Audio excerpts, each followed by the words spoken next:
মধ্যপ্রাচ্য চলমান যুদ্ধ পরিস্থিতির খবর ছড়িয়ে পড়ার পর চট্টগ্রাম নগরের বিভিন্ন ফিলিং স্টেশনে জ্বালানি তেল নিতে চালকদের ভিড় বেড়েছে।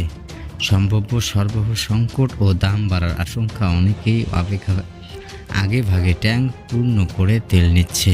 এতে পাম্পগুলোতে দীর্ঘ লাইন দেখা গেছে। তবে Bangladesh petroleum corporation Jamuna oil company limited Padma oil থেকে বলা হচ্ছে, জ্বালানি তেলের সংকট নেই, পর্যাপ্ত মজুদ আছে। গুজবে কান না দেওয়ায় অনুরোধ এসব প্রতিষ্ঠানের। খোঁজ নিয়ে দেখা গেছে পাঁচলা 16 শহর অক্সিজেন ও নতুন ব্রিজ সহ নগরের বিভিন্ন এলাকায় ফিলিং স্টেশনের গাড়ি চাপ বেড়েছে। বেশিরভাগ চালকই ট্যাঙ্ক পূর্ণ করে তেল নিচ্ছে, ফলে স্বাভাবিক সময়ের তুলনায় বিক্রি বেড়ে যাওয়ায় কিছু পাম্পের মজুদ দ্রুত কমে গেছে। এদিকে গত শুক্রবার থেকে নগরের বিভিন্ন পাম্পে মোটরসাইকেল, প্রাইভেট কার ও অন্যান্য যানবাহনের চাপ বেড়েছে। পাম্পের কর্মচারীরা জানান, স্বাভাবিক সময়ের তুলনায় এখন 1.5 থেকে 200 গুণ বেশি যানবাহন তেল নিতে আসছে।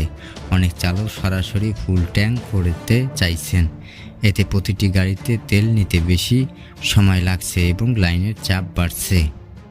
পদ্মা ওয়েল ব্যবস্থাপনা পরিচালক ও মফিজুর রহমান বলেন, সরকারের নির্দেশনা অনুযায়ী তারা কার্যক্রম পরিচালনা করছে এবং বর্তমানে জ্বালানি তেলের কোনো সংকট নেই। তবে অযথা বেশি তেল কিনে কৃত্রিম সংকট তৈরি না করার জন্য তিনি সবার প্রতি অনুরোধ জানান। যমুনা অয়েল কোম্পানি লিমিটেডের ব্যবস্থা পরিচালক প্রকৌশল মোহাম্মদ আমির মাসুদ বলেন, তেল সরবরাহ স্বাভাবিক আছে। তেলের সংকট হয়েছে বলা হচ্ছে, এটা ঠিক নয়।